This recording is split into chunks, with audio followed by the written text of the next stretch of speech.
Bismillahirrahmanirrahim. Assalamualaikum warahmatullahi wabarakatuh. Perkenalkan, nama saya Gifai Rahman. Tujuan dibuatnya video ini untuk menyelesaikan tugas mata kuliah manajemen proyek teknologi informasi. Jadi di tugas yang ini itu adalah lanjutan dari tugas yang pertama atau tugas yang sebelumnya, di mana tugas yang sebelumnya adalah melakukan atau membuat project charter dengan tema yang dipilih oleh per individu atau mahasiswa eh, yang akan digunakan dalam Microsoft Project. Nah, di sini saya tetap menggunakan tema atau judul yang di bagian pertama, yaitu upgrade dan peningkatan teknologi sistem Cortex. Di video sebelumnya sudah jelaskan gimana alur-alurnya. Cuman yang di bagian kedua adalah proses lebih lanjut, apa yang akan dibuat di dalam Microsoft Project pada ini proyek upgrade dan peningkatan teknologi sistem Cortex. Jadi akan berfokus pada WBS, penjadwalan, penugasan, dan RAB, rencana anggaran biaya serta reportnya. Oke, langsung saja kita next.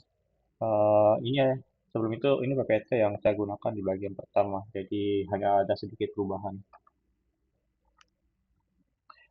Ini adalah projectnya. Kita misalkan dimulai di tanggal 2 Juni 2025 dan sampai finishnya di tanggal 21 Februari, sorry, Februari 21 Desember harusnya. Desember 2025. Oke.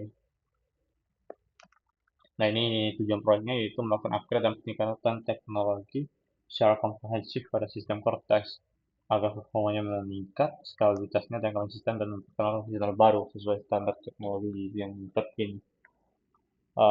Seperti yang sudah saya jelaskan di video yang pertama. Terus ini adalah salah satu contoh yang dimana ini file yang telah saya buatnya, PBS-nya di Microsoft Project-nya.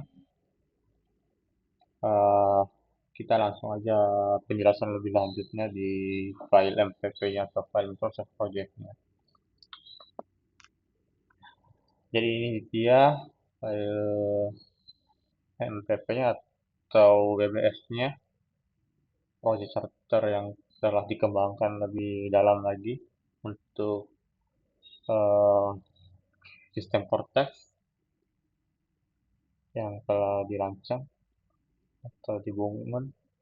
Jadi ada 6 atau 7 fase ya. Ada 1, 2, 3, 4, 5, 6, 7. Ada 7 fase di task name-nya. Ada fase inisiasi dan perencanaan, fase analisis dan riset UI UX, fase desain UI UX-nya atau redesign-nya, fase pengembangan sistem atau sistem update-nya, fase uji coba atau testing dan question answer-nya, serta fase implementasi dan peluncuran kembalinya, dan fase penutupan proyeknya.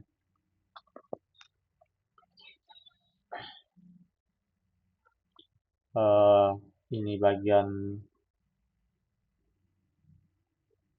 white. Jadi ini line-nya, gancernya. Oke, kita lihat dimulai 1 atau terhitung 2 Juni. Terhitung 2 Juni dari durasinya, dari start-nya. Hari Senin, tanggal 2 bulan 6 2025. Dan finishnya oke. Di fase inisialisasi dan perencanaan ini terhitung 10 hari. Terdiri dari penyusunan project charter, pembentukan tim proyek dan kick-off meeting, serta penyusunan rencana manajemen proyek atau RAB dan jadwal.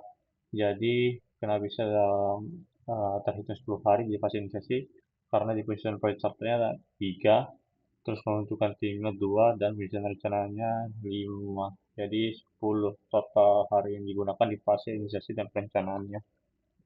Ini waktu finishnya dengan predecessornya atau prioritasnya mana yang harus terlebih dahulu dilakukan. Jadi penyusunan project charter adalah yang paling awal. Setelah itu pembentukan tim proyek yang kedua dan penyusunan rencana jalan proyek yang ketiga. Ini adalah salah satu prioritas yang mana yang harus terlebih dahulu dimulai dan mana yang harus terlebih dahulu diselesaikan. Jadi ini selesainya tanggal 4, baru besoknya itu misal penyusunan proyek chapternya selesai tanggal 4, besoknya baru pembentukan tim proyek dan kick-off meetingnya itu tanggal 5 dan seterusnya. Terus ada fase analisis dan riset UI UX-nya yang terhitung 15 hari seperti yang dijelaskan sebelumnya.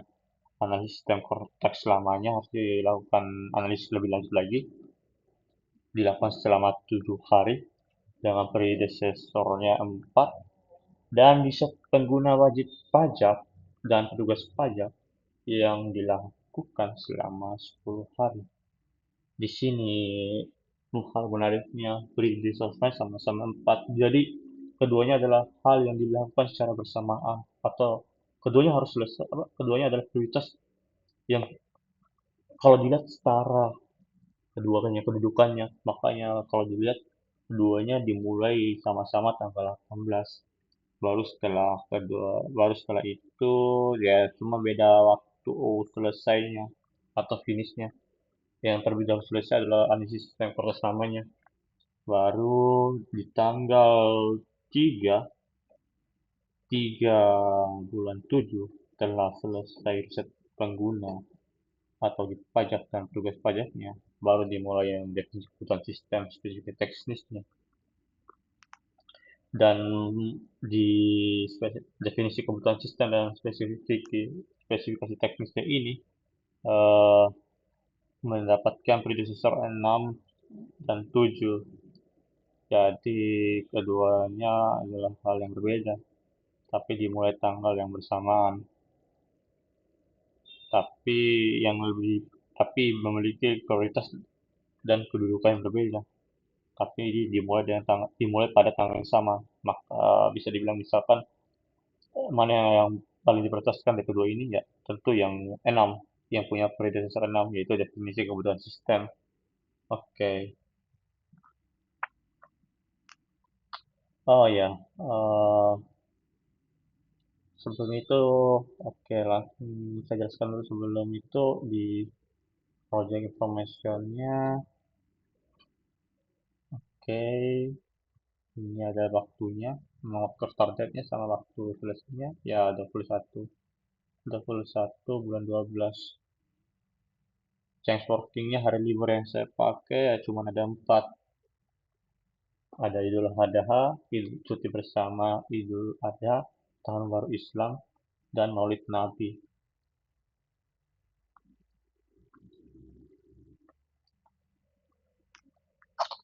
Oke, kita kembali saja ke ini ya, gancernya. Begitu juga yang fase-fase seperti fase desain UI UX-nya, dia pembuatan pembuatan wireframe-nya dilakukan selama 10 hari dengan predecessor-nya 8, terhitungnya 8. Terus pembuatan markup visualnya 10 predecessor-nya, serta prototype dan user testing awalnya predecessor-nya 11. Ini adalah poin atau value prioritasnya. Terhitung pengerjaannya 32 hari di fase desain UI UX-nya, di mana pembuatan mockup visualnya yang paling lama 15 hari, dimulai tanggal 24 sampai 13 bulan 8. setelah selesainya pembuatan wireframe. Terus fase pengembangan sistem atau sistem update, pembaruan database dan migrasi data itu dilakukan selama 52 hari. Memiliki 4 subfase, ada pembaruan database dan migrasi data, pengembangan back-end, pengembangan front-end, dan integrasi modul laporan.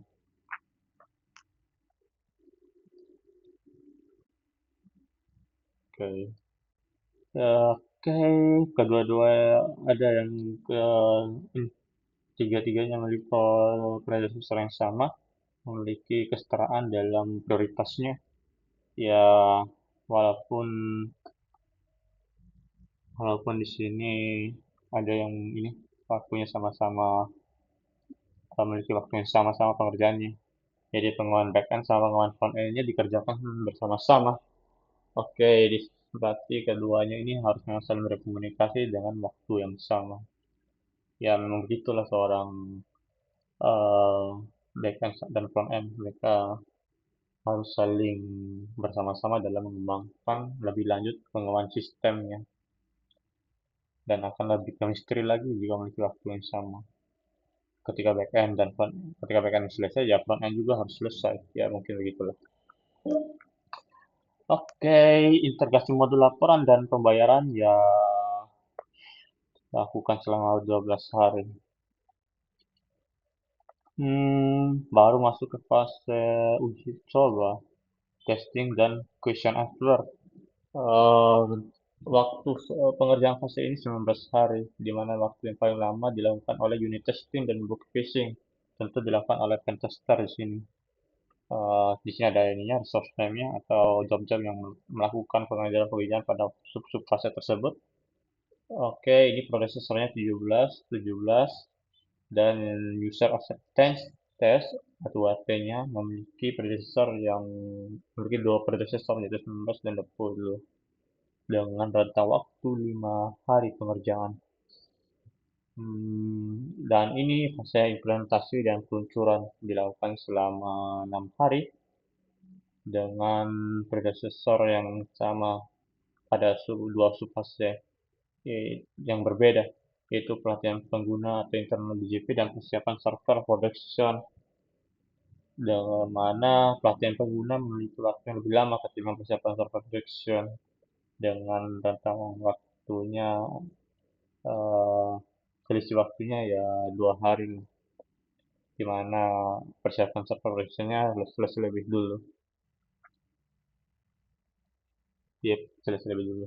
Baru setelah itu dilakukan go live system atau peluncuran aplikasi yang telah diperbarui tersebut, yaitu Cortex, yang dilakukan dalam waktu 10 hari saja. Karena ya waktu untuk peluncuran ya buat apa bawa waktu yang banyak, ya perlu 1 hari saja sudah cukup.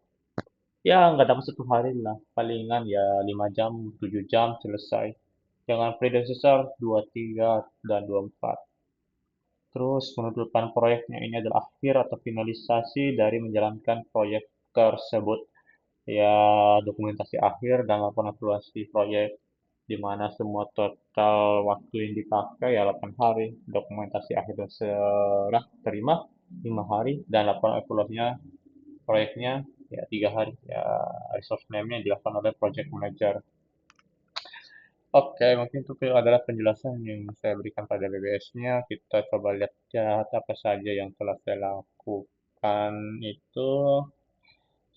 Pertama, kita lihat resource sheet-nya. Ini adalah job-job yang melakukan beberapa sub-sub fase tadi yang tentu sudah telah saya jelaskan sub-sub fasenya. Ada project manager, inisialnya PM, ya standar rate-nya atau gajinya ya 150.000 per hari tanpa gaji lembur. Iya, semua job tanpa gaji lembur. Titik, tanpa gaji lembur yang saya berikan. Oke, ada sistem analisis. Ya, inisialnya SH, UI UX designer, back-end developer, front-end developer, security expert, question answer tester, dan trainernya atau pelatih yang akan melatih orang-orang yang menggunakan itu Cortex semuanya memiliki gaji-gajinya tersendiri per hari. Dan gaji paling tertinggi dipegang oleh security expert, yaitu 175.000 per hari. Oke, oke, tanpa biaya lembur ya. Oke, kita lihat apa lagi yang bisa saya tampilkan. Penjadwalan. Bisa tabel. Oke, cost-nya. Ini adalah cost-nya. Oke, ini cost. Ini biaya yang digunakan, yang dipegang oleh project manajernya, yaitu baseline cost 22.800.000 baseline cost-nya. Aktual cost-nya itu 21.600.000 dan remaining-nya 1.200.000 dan ini adalah seterusnya. Ehm, ini actual cost adalah biaya yang nyata yang telah dipakai. Jadi memang ada sisa 1.200.000 keuntungan yang bisa mungkin diambil. Apalagi ya? Ntar saya cek lagi. Selain itu ada, bukan di sini. Di tabel, coba cek lagi tabel entry war. Oh ini tadi war. Oke, ini adalah tabel penjadwalannya tadi. Pengerjaan project manager 152 hari, 95%. Terus ini sistem analisnya 136 horse, ya, horse, horse, bukan hari. Horse, 152 horse, itu project manager, sistem analis, itu 136 horse, dan yang paling banyak itu back-end developer, 600 horse, waktu yang dipakai mereka untuk mengerjakan. Dan yang paling minim itu trainer, yaitu 40 horse. 40 horse yang mereka pakai untuk melatih atau yang pengerjaan mereka. Ini baseline waktunya, aktual waktu yang aslinya, lumayan masih ada 8 hari, oke. Apalagi ya? Summary, oke, summary, kita lihat lagi. Entry, cost, hyperlink, resource,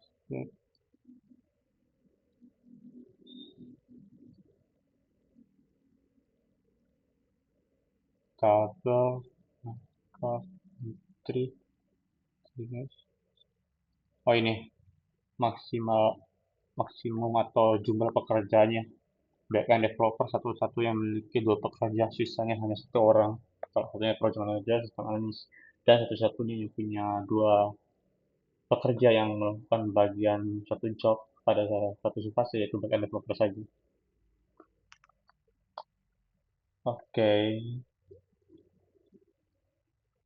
ini assign resource-nya sudah saya assign, jadi di gancarnya sudah ada semua ininya. Resource name-nya dari beberapa sini itu project manager-nya, waktu proses inisiasi dan perencanaannya, dan seterusnya. Terus report, coba tampilkan bagian cost overview-nya. Ini cost overview-nya, cost-nya totalnya itu adalah 199.840.000 dengan remaining cost 1.200.000. Complete atau progres penyelesaian proyeknya 99%, hampir 100%. Oke, karena berhubung waktu itu saya ngerjainnya di tanggal 21 ya, 21. Jadi saya mencetak semua waktu yang telah berlalu, yang telah berjalan. Jadi waktu yang belum berlalu itu tidak terhitung komplit atau tidak saya pakai untuk pemisalan perhitungannya. Makanya di sini proses laporan evaluasi proyek belum selesai. Progresnya belum 100% di sininya. Oke. Apalagi ya? Cost, oke. Cash flow. Ini adalah cash flow-nya. Ada actual cost, baseline cost, sama remaining cost. Dan di sini ada varian cost-nya dengan nilai 0 rupiah. Dan ini semua adalah tangkapan dari cash flow tersebut. Yang dimana actual cost-nya 198.640.000 dan baseline cost-nya 199.840.000. Dan remaining cost-nya atau yang tersisa ya 1.200.000 rupiah. Ini grafiknya. Oke. Oke, setelah sudah menampilkan project manajernya. Oke, thank you. Mungkin itu saja penjelasan yang bisa saya berikan. Saya Gistai Rahman, wabillahi taufiq wal hidayah. Assalamualaikum warahmatullahi wabarakatuh.